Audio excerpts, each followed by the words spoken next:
ರೈತ ಬಾಂಧವರಿಗೆಲ್ಲ ನಮಸ್ಕಾರಗಳು. ಮಾರುತಿ ಅಗ್ರೋಟೆಕ್ ಚಾನಲ್‌ಗೆ ಸ್ವಾಗತ.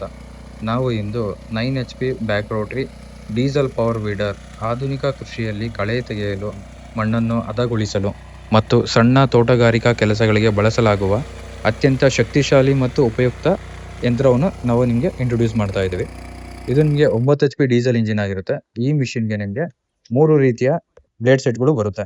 ನಿಮಗೆ 4 ಅಡಿ ಸೆಂಟರ್ ರೋಟರಿ ಆಗಿರ್ಬೋದು, 40 ಬ್ಲೇಡ್ ಬರುತ್ತೆ. ಹಾಗೂ ಮಣ್ಣನ್ನ ಬದಿ ಮಾಡಲು, ಹದಗೊಳಿಸಿ ಮತ್ತೆ ಬೆಡ್ಡಿಂಗ್ ಮಾಡಲು, ಶುಂಠಿ ಹಾಗೂ ಅರಿಶಿಣ ಹಾಗೂ ತೆಂಗಿನ ಮರ ಪಾತಿ ಮಾಡಲು ಈ ರೀತಿ ಈ ಮಿಷನ್ನ ಬಳಸಬಹುದು. ನಿಮಗೆ 2 ಟೈರ್ ಕೂಡ ನಿಮಗೆ ಸಾಲಿಡ್ ಟೈರ್ ಆಗಿರುತ್ತೆ. 9 ಎಚ್‌ಪಿ ಡೀಸೆಲ್ ಇಂಜಿನ್ ಜೊತೆಗೆ ಸೆಲ್ಫ್ ಸ್ಟಾರ್ಟ್ ಮತ್ತು ಮ್ಯಾನ್ಯುಯಲ್ ಸ್ಟಾರ್ಟ್ 2 ಕೂಡ ಆಪ್ಷನ್ ಇರುತ್ತೆ ಈ ಮಿಷಿನಲ್ಲಿ. ಇದಕ್ಕೆ ನಿಮಗೆ 2 ಗೇರ್ ಬಾಕ್ಸ್‌ಗಳಿದ್ದು, ಮೊದಲನೇ ಗೇರ್ ಬಾಕ್ಸ್‌ಗೆ 2 ಫಾರ್ವರ್ಡ್ ಗೇರು ಇರುತ್ತೆ, 1 ರಿವರ್ಸ್ ಗೇರ್ ಕೂಡ ಇರುತ್ತೆ.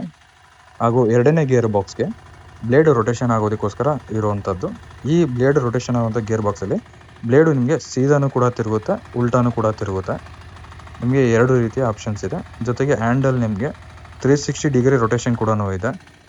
ಆಮೇಲೆ 2 ಕಡೆ ನಿಮಗೆ ಲೆಫ್ಟು ಅಥವಾ ರೈಟ್ ಬಲಗಡೆ ಎಡಗಡೆ ತಿರುಗಿಸ್ಕೊಳ್ಳೋಕ್ಕೋಸ್ಕರ ಮಿಷಿನ್ನ ಎಳೆದಾಡುವ ಅವಶ್ಯಕತೆ ಇರೋದಿಲ್ಲ.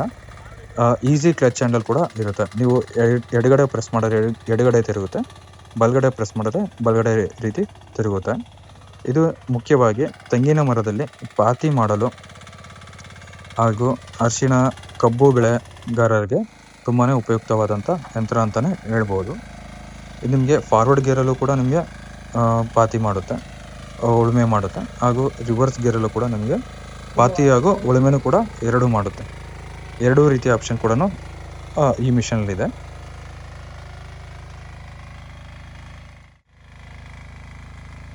ಈ ಮಿಷನ್ನ ಉಪಯೋಗಿಸೋದ್ರಿಂದ ಒಂದೇ ಮಿಷಿನಲ್ಲಿ ನಿಮಗೆ 3 ರೀತಿಯ ಬ್ಲೇಡ್ಗಳನ್ನ ಯಾವ ಟೈಮಲ್ಲಿ ಬೇಕೋ ಆ ಟೈಮಲ್ಲಿ ನೀವು ಚೇಂಜ್ ಮಾಡ್ಕೊಂಡು ಬಳಸೋದ್ರಿಂದ ನಿಮಗೆ ಮಲ್ಟಿಪರ್ಪಸ್ ಆಗಿ ಯೂಸ್ ಆಗುತ್ತೆ. ಇದು ನಿಮಗೆ ಬ್ಯಾಕ್ ಸೈಡಲ್ಲಿ ನಿಮಗೆ ಒಂದು ಸಪೋರ್ಟಿಂಗ್ ವೀಲ್ ಕೊಟ್ಟಿರೋದ್ರಿಂದ ನಿಮಗೆ ಭೂಮಿ ಒಳಗಡೆ ಎಷ್ಟು ಆಳ ಬೇಕೋ ಅಷ್ಟು ಆಳಕ್ಕೆ ಅಡ್ಜಸ್ಟ್ಮೆಂಟ್ ಮಾಡಿಕೊಂಡು ನೀವು ಓಡಿಸಬಹುದು. ಇದರಲ್ಲಿ ಇಂಜಿನ್ ಮುಂದೆ ಇದ್ದು ಬ್ಲೇಡ್ಗಳು ಹಿಂದೆ ಬರುವುದರಿಂದ ನಿಮಗೆ ಆಳವಾಗಿ ಬ್ಲೇಡ್ಗಳು ಭೂಮಿ ಆಳವಾಗಿ ಹೋಗುತ್ತವೆ. ಹಾಗೂ ನಿಮಗೆ ವೈಬ್ರೇಷನ್ ಅಂತ ಜಾಸ್ತಿ ಬರೋದಿಲ್ಲ. ಮಿಷಿನ್ ರನ್ ಮಾಡೋದಕ್ಕೆ ಡೀಸೆಲ್ ಇಂಜಿನ್ ನಾರ್ಮಲಾಗಿ ವೈಬ್ರೇಷನ್ ಬರುತ್ತೆ. ಬಟ್ ಇದು ನಿಮಗೆ ಬ್ಯಾಕ್ ರೋಟರಿ ಇರೋದ್ರಿಂದ ವೈಬ್ರೇಷನ್ ತುಂಬಾ ಕಮ್ಮಿ ಬರುತ್ತೆ. ಇದು ಮೇಂಟೆನೆನ್ಸ್ ಅಂತ ನೋಡೋದಾದರೆ ನಿಮಗೆ ಇಂಜಿನ್ ಆಯಿಲ್ ಮತ್ತು ಗೇರ್ ಆಯಿಲ್ ಇರುತ್ತೆ. ಇಂಜಿನ್ ಆಯಿಲು ನೀವು 20 ರಿಂದ 30 ಗಂಟೆ ಒಂದ್ಸರಿ ಚೇಂಜ್ ಮಾಡ್ಕೊಬೇಕಾಗುತ್ತೆ. ಹಳೆ ಆಯಿಲ್ನ ರಿಮೂವ್ ಮಾಡಿ ಹೊಸ ಆಯಿಲ್ನ ನೀವು ಹಾಕೊಬೇಕು. ಅದೇ ಗೇರ್ ಬಾಕ್ಸ್ ಆಯಿಲ್ ಅಂತ ಬಂದರೆ 90 ಗ್ರೇಡ್ ಗೇರ್ ಬಾಕ್ಸ್ ಆಯಿಲ್ ಬರುತ್ತೆ. ಇದು ನಿಮಗೆ 100 ಗಂಟೆ ರನ್ನಿಂಗ್ ಅವರ್ಸ್ಗೆ ಚೇಂಜ್ ಮಾಡ್ಕೊಬೇಕಾಗುತ್ತೆ. ಇವು ನೋಡ್ತಾ ಇರ್ಬೋದು ನೀವು ರಿಸಲ್ಟ್ ಯಾವ ರೀತಿ ಪಾತಿ ಮಾಡ್ಕೊಂಡಿದ್ದಾರೆ ಅಂತ. ಯಾರಿಗೆಲ್ಲ ಮಿಷಿನ್ ಬೇಕು ಸ್ಕ್ರೀನ್ ಮೇಲೆ ಕಾಣ್ತಿರೋ ನಂಬರ್ಗೆ ಕಾಂಟ್ಯಾಕ್ಟ್ ಮಾಡಿ. ಧನ್ಯವಾದಗಳು.